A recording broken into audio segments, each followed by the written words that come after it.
వేదికగా జరిగిన మూడో టెస్టులో పంత్ చేతివేలికి గాయమైంది. దీంతో అతడి స్థానంలో ధ్రువ్ జురెల్ సబ్స్టిట్యూట్ వికెట్ కీపర్గా బాధ్యతలు నిర్వర్తించాడు.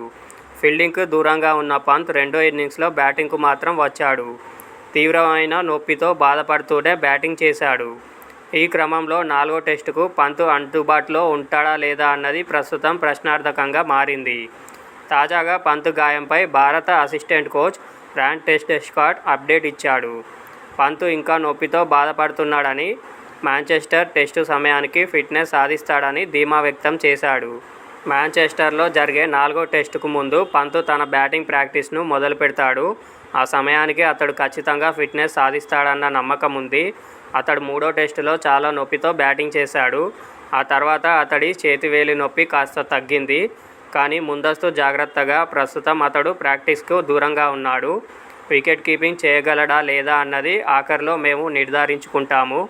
మరోసారి ఇన్నింగ్స్ మధ్యలో కీపర్ను మార్చాల్సిన పరిస్థితి రాకూడదు. పూర్తి ఫిట్నెస్ సాధిస్తేనే పంత్ను బ్యాటింగ్, వికెట్ కీపింగ్ రెండూ చేస్తాడు. రాబోయే రోజుల్లో అతడి ఫిట్నెస్పై ఖచ్చితంగా అప్డేట్ ఇస్తామని విలేకరుల సమావేశంలో టెస్ట్స్కాట్ పేర్కొన్నాడు.